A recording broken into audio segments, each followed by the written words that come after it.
All right, Doc, we are back, and you told me something that makes me really happy. You actually told me that recently, since the last videos, you've had an influx of female Yes, reaching out to you, which is very cool. it is very cool. When I first started practicing, I had more female patients than I had male patients. Really? And then through the years, it somehow switched so that, I mean, we still have a good number of female patients, but it used to be the mainstay, if you will, of patients. Wow. And nothing against the guys at all. It just, there are more things that we can tweak with females typically than with males. I always joke with males, you give them their testosterone and their tail starts wagging again and they're happy. It's pretty dramatic, the effect and everything. And then the same thing obviously with testosterone in females, but there are other things that we can use that aren't as sexy, literally and figuratively, like mainly not pregnenolone, but that one's a good one. And they all start to decline as we age, right? It's the same cascade of hormones that starts with cholesterol that we're talking about. Cholesterol, pregnenolone, DHEA, progesterone, testosterone, and estrogen, just to group them categorically in large categories. But, we don't suffer from hot flashes and night sweats as we get older as males, and or vaginal dryness as we get even older as males, because obviously we don't have one, but so it makes for more of a challenge and more fun in that regard when you get to deal with female athletes and just people that want to feel better and optimize their health. So yeah, it's been fun to see that we have a little uptick in that, presumably from some of the videos and some of the brave girls that are asking. Did people tell you actually if you get a new person? Did they actually tell you? I saw you on a channel, or will they tell you? I ask sometimes, but the person who would know would be Michael. Okay. But it just seems like we've had an influx in the last couple of months, which is always nice to see, because women are more fun to work with in that regard. So we're not doing this for nothing. So it's good. You got some good questions. Yeah, I'll start off with number one is, hi, doctor, I have heard some really good things about the efficacy of stem cells in bodybuilding, especially for the older athletes. Can you talk about some of the benefits it provides, and is it worth the cost? That's a good question.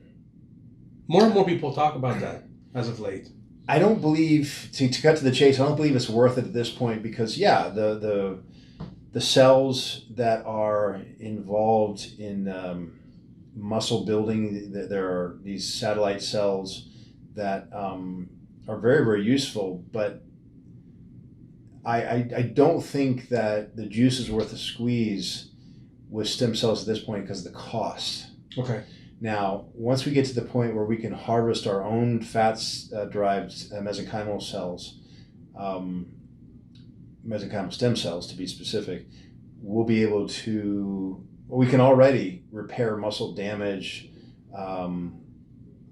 repair areas around where there's muscle damage, or what I mean to say is really tears. Can't fix a tear except surgically. But if you've got a partial tear, you can help with muscle development around it so that the tear can be inconsequential in the long run. The partial tear again. But at this point, for like recovery and bodybuilding, I don't think it's worth it. It's just the cost is prohibitive. We have other options that I think we're going to talk about because I read through some of the questions earlier this morning. Things that can help with older athletes, which he references here. Mm-hmm. And when there's more severe damage.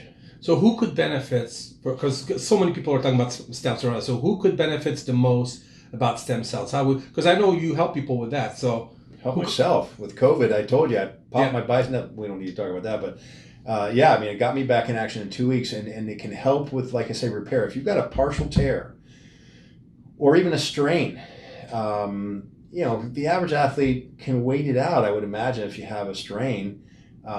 Doing the right things, rest, ice compression, elevation, eating right, getting enough rest, all the things we normally do. But again, he references older athletes. Those things don't work as well as we get older. Right. But if you've got an athlete, a pro athlete, elite amateur who needs to get, or just wants to get back in the game, so to speak, that much sooner, then stem cells are a great option. So if you have a partial tear, again, you're not gonna bring those two pieces of muscle together again unless it's done surgically. But if these top portions have torn, you can strengthen the remaining portions underneath here using stem cells. The stem cells will help reduce the inflammation, and they'll strengthen the remaining cells. And we believe now we might even create some new muscle cells. Doesn't happen that often, but some more fibers to support what has now been lost through the partial tear. So let me ask you something like specific. So Jay Cutler, who we're shooting for, obviously for the channel, ruptured one of his biceps, the right one at first, or the left one at first. He had to from the top, from the shoulder. So he completely. So he actually reattached it and everything, and he ended up having actually an even better peak. Believe it or not, it came back like great. Then on the right bicep, he actually had a partial tear, but in the belly of the muscle. Could he be someone that could benefit from stem cells? Because it's not completely, tore. It's partial, and it's kind of like a middle of muscle. I would argue that just like you're better off getting a broken bone than a sprain. Yeah. Okay. Because we can surgically, it doesn't even have to be surgically necessary. We can reset the bone and grow back together in sometimes 6 weeks, as opposed to a sprain, which, because the healing process behind a ligament can be so much longer. It might take 6 months, and it may never get back to quote unquote normal. The complete rupture, the complete tear that you're talking about is typically better. Yeah. In the long and short run, because you can just reattach it, and like you explained, sometimes it's rare that it can be better than it was at first, but it can happen is that you can at least approximate, and in his case apparently do better by reattaching it. But with a partial tear, it's kind of the worst of all worlds, because you can't take the pieces that have been torn and pull them up. It's really an all or nothing deal. Typically they just like with a shoelace, if you want to repair it, you snip the frayed ends, and then if you could recap it maybe with some tape or something. I'm talking about the shoelace. Yeah. And then come up with a slightly shorter shoelace, but completely functional. Okay. With a partial tear, again, what you're trying to do is strengthen the area around it. Okay. So absolutely it could help. It's funny because when you have a partial or complete tear, I would think you get somewhat of a better peak, because what happens is if it's from the origin, it's shortening. So you've always got more of a peak because the muscles all that's what happened. Come together there. Yeah, the guy did a great job, obviously. Well, but when you reattach it, that should go away. But with a partial, I think you'd have a little bit more of a peak just because that muscle's not attached anymore. But that's where stem cells would come in handy anytime, but certainly right now, because the cost. Just to give you examples, we're using 30 million stem cells, mesenchymal stem cells typically, and typically from Wharton's jelly, umbilical cord tissue cells, and that's $3,000 for a treatment. And I can say without hesitation, we're on the lower cost side of things, if not one of the lowest. You've got places that are charging, tens, if not tens, at least $10,000 or something similar. Wow. Now the prices are coming down. I'm not the only game in town that has lower prices than some of those that I just like 10,000 up. But still, that's pretty pricey in my neck of the woods. No matter how you slice, that's a lot of cold beer, right? Money. So I don't think it makes sense for relatively minor injuries, but a partial tear is not a minor injury. So that's an instance where I think it'd be very, very helpful. Particularly if you're in pro sport or pro athlete. If you have the wherewithal to get it done. It certainly works very quickly. I guess I will share in the beginning of COVID, brought out the old punching bag and got overly excited, and the second day of training, about the middle of the fourth round, partially tore my bicep. On a Sunday, but since I owned the practice, came in and had some stem cells in the freezer, used 60 million stem cells on either side of the partial tear, and in 2 weeks I was back hitting the bag again. Wow. Yeah. So it does work. That's the point I want to get across. Yeah. But again, is it worth it? I'm in a unique position being a doctor and all that, so it's worth it to me, because I don't have to pay for me, so to speak. But I just want to make it clear that it is worth it. But as he asked, is it worth the cost? Again, a relative question, but I would think probably not for most people. But as it comes down in price, as we make more and more of this available, and laws change, because without getting too far afield here, it's one thing to get mesenchymal cells, mainly mesenchymal cells from umbilical tissue. It's another thing to get your own, what we call autologous cells, from fat stores. It's really in the perovasculature of the fat that we're harvesting these. But, if you go through a harvesting, a liposuction is what we would call it, and then grow these cells, the prices potentially could be much, much cheaper than they are right now, because with one harvest you get a lot of cells and go through different passes where you replicate those cells, and we have the ability to replicate them up to 30 times. Wow. Now, without getting too technical, some of the benefit in the first pass involves some of the exosomes and other factors, some of the cytokines that might be obtained in the first pass that we might not replicate with the second pass, but that remains to be seen, and still there's value in stem cells, period. So the upshot of what I'm going on and on about here is to say, look to the future, and I hope it looks pretty good in the near future to see those prices coming down where it does make sense financially to try stem cells. Nice. For an injury like that. Very cool. Thanks, Doc. All right, Doc. So the next question is, Dear Dr. Rand and Dave, love the show. Thank you for doing it. Well, thank you. It's our pleasure, right, Dave? Yes, right. I'm curious about Thymusin beta 4 and BPC 157. What can you tell me about these compounds? And do you have patients using them? And if so, what is the feedback on them? Your professional opinion would be greatly appreciated. Thank you in advance.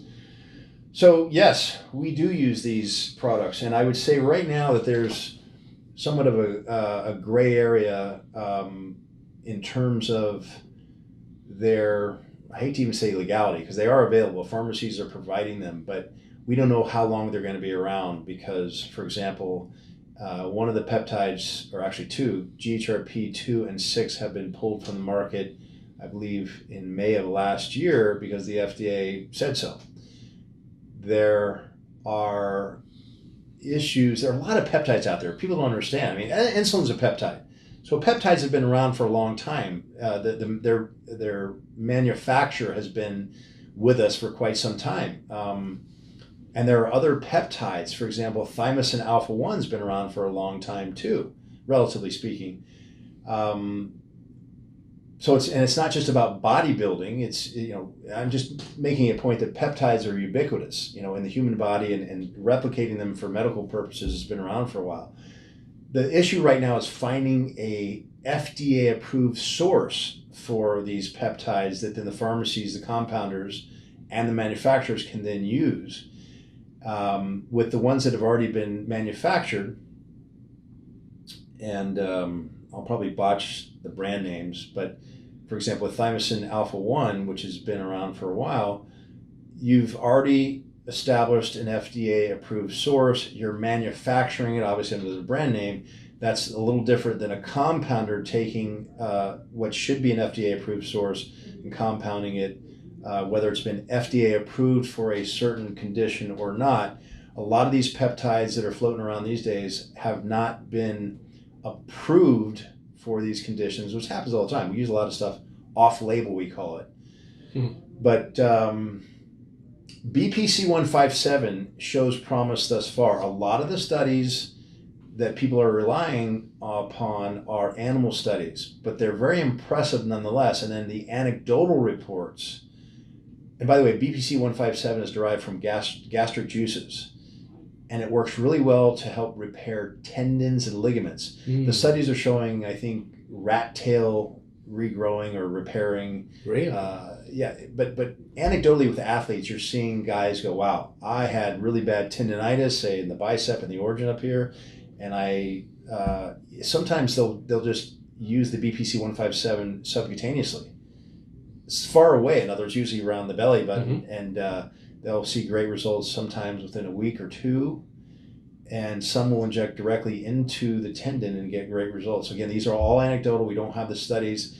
Again, I think it goes back to not being able to find FDA-approved sources easily, and then the funding for the studies, et cetera. But anecdotally, meaning we don't have the best science yet, the gold standard random controlled blind studies, but it looks like it's not only efficacious but very, very safe. And the other one he asked about here is Thymusin beta 4, which is a product that the thymus produces, and there are some immune benefits, but where most guys and girls are using it right now is for repair of muscle tissue in older athletes. And this goes back to the previous question. This has really been shown, again, anecdotally, mostly, to be beneficial to muscle repair of muscle damage. Also in older athletes, which just have a harder time repairing muscle and holding muscle in general, has been shown to be efficacious. So this one acts on the actin fibers, or actin portion of the muscle fibers. I personally believe that we're going to find a lot more uses for it, and you can look it up online and see that there are purported uses that go well beyond muscle growth and immune function. But it is produced by the thymus, which starts relatively early in life, to meaning after you're in your teens, to shrink down and not be as useful or useful at all.